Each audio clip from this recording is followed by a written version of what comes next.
One of the most terrifying but also gratifying things of life as a man is that we're all born relatively valueless. I don't think women are born that way. A woman, if she's born, especially if she's attractive, has an innate value. People just want her no matter what.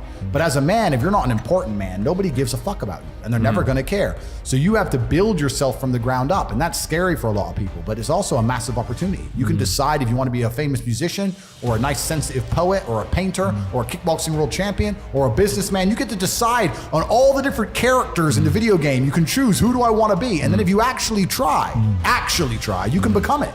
Isn't that amazing? You can wake up and go, you know what? I want to be this kind of guy. I knew who I wanted to be. I wanted to be the dude pulling up in the Lambo, 3 a.m, gets out. Everyone's like, who is this big, strong, rich dude? I wanted to be that man, so I became it. And if you don't want that, if you want to go be a musician and play guitar and get a bunch of chicks and chill in Bali and smoke weed, whatever. Imagine this, at a crossroads, feeling lost and uncertain. Then Andrew Tate's voice cuts through the noise, challenging you to shift your perspective and seize control of your destiny. This could be the moment you discover how to break free from the constraints holding you back. Andrew Tate confronts the concept of happiness and competition in life. He argues that men should focus less on personal happiness and more on succeeding in a hyper-competitive world. Let's explore his unapologetic viewpoint and what it means for us. Explain something. The normal man is not acceptable in this hyper-competitive world. Normal means in the middle. Middle is not good enough. You must be the top 10%. The top 10 percentile, especially as a man. All the women want the top 10%. All the money goes to the top 10%. All the status goes to the top 10%. You cannot be a normal man anymore. Perhaps 50, 60 years ago, you could be a normal man with a normal job, have a normal life and a normal wife and a normal house and a normal car and be happy. But the world we are now living in is proving that being a normal man is nothing more than slavery. They've just proven it to all of us. Listen to me carefully. They just proved it in this last 3 years of this imaginary fucking garbage they were fucking locking us all up for. Being a normal, law-abiding citizen with a normal income and a normal wage and one passport and a normal wife is going to leave you depressed. Sooner or later, it's going to leave you and you're going to end up fucking suicidal and miserable. Only men on this earth who are happy in the modern world of hyper-competitiveness are exceptional individuals. Men like me, I am happy because my reality is perfect, because I am perfect. I am an exceptional man. If you're a normal man, nothing awaits you besides misery and pain, Adin. Don't you understand? The only possible human experience as a man which is worth living is a man of exceptionalism. You can't be normal anymore. It's going to get worse as time goes on, as social media and clout and money and all this garbage continues to pollute society. Every single woman wants one, the famous, rich, super important, tall, strong, fucking handsome, top G's. Being a normal dude ain't going to cut it. You know the problem with being a normal dude? I'll tell you the problem. If you're a normal guy, your chick fucks normal guys. Guess what that means? It means everyone's competition. The guy who delivered your pizza might just take your bitch. Is that the life you want to live? No. I don't have to live that life. Do you know why? Because there's nowhere to replace me. What I was saying earlier about I don't have to get rid of women, I can just keep them and just message them 6 months later and they're just sitting there waiting for me. Well, how are they going to replace the top G? They don't want to date down. No, they've already reached the pinnacle. It's like climbing Mount Everest. There's nowhere else to climb. You have to be the top of the top, Adin. Otherwise you're going to suffer. You're going to suffer for eternity. How does Tate's perspective challenge traditional views of success and happiness? A. By emphasizing personal satisfaction. B. By focusing on relentless competition. C. By advocating for a balanced approach. What impact does prioritizing competition over happiness have on a man's life? A. Leads to higher personal fulfillment. B. Creates a more aggressive approach to life. C. Encourages a more introspective lifestyle. Is success achievable without considering personal happiness? A. Yes, as happiness is secondary to success. B. No, as happiness is integral to true success. C. Only if success is redefined beyond traditional measures. Tate delves into the importance of living as if always under the watchful eyes of those you respect. He emphasizes the significance of legacy, duty, and striving for excellence in all life's aspects. It's a call to live a life worthy of respect and admiration, a life that honors the sacrifices of our predecessors. So let me tell you something about how the universe works. All of us are given the same opportunities. Let's imagine this is a much better mental frame for you to hold within your mind, because your mindset is nothing more than software which you have installed yourself And you need to install software that makes you as capable as possible. For the same reason I say I don't believe in things that take away power from me. View the world this way. Everybody is given the same amount of chances all of the time.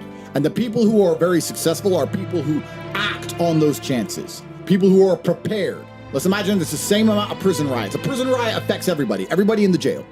The man who escaped only escaped because he was prepared for the riot. And the men who don't are the men who've refused to prepare. You have had the same number of chances as all of the people more successful than you, and you simply didn't act on them. I refuse to believe you haven't had opportunities. You've had opportunities. You could have paid more attention. You could have worked harder.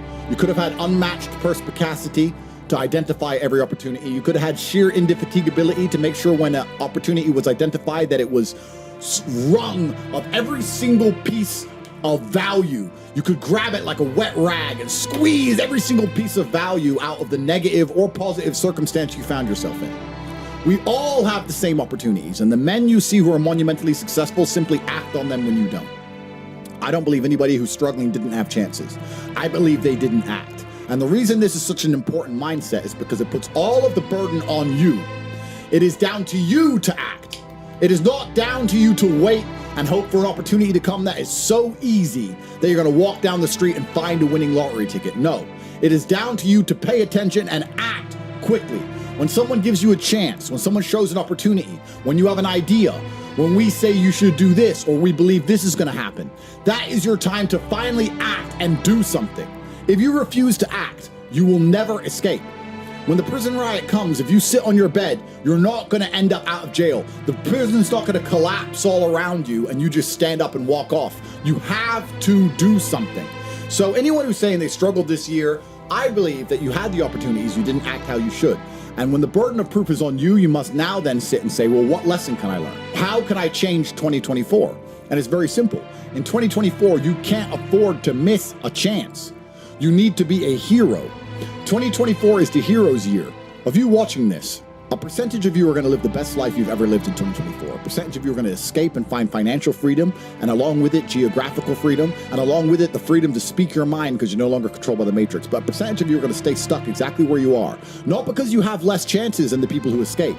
Quite the opposite. Because you refuse to act on the chances which are given to you. You are sitting here right now watching a stream from billionaires who are going to give you advice. And you could either act on that advice and change your life, or you could refuse to act and then sit and message us again on the next new year and say, it was a hard year, I'm struggling. Of course you're struggling because you're refusing to work and you're refusing to act. How does the idea of being observed by respected ones influence your actions? A. Encourages risk-taking for approval. B. Motivates towards higher ethical standards. C. Has no significant impact on behavior.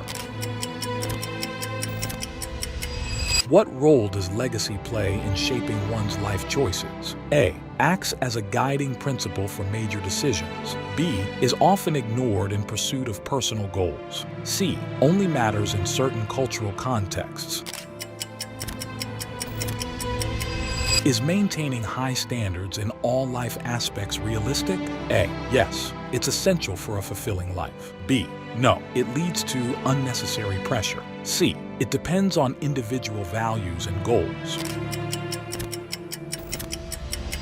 Andrew Tate's insights challenge us to examine our paths and ambitions critically. How do you perceive success, competition, and the pursuit of happiness? Join the conversation in the comments. Share your views and let's create a community that fosters critical thinking and growth. Hit that like button. Subscribe for more thought-provoking content. And remember, adapting and evolving is your greatest strength. And now, a special challenge for the true top Gs among us. Did you get all the riddles right? Leave your answers in the comments and make sure you're subscribed. We'll give a shout out in the next video to everyone who solves the riddles correctly. Stay competitive, stay hungry for success, and see you next time.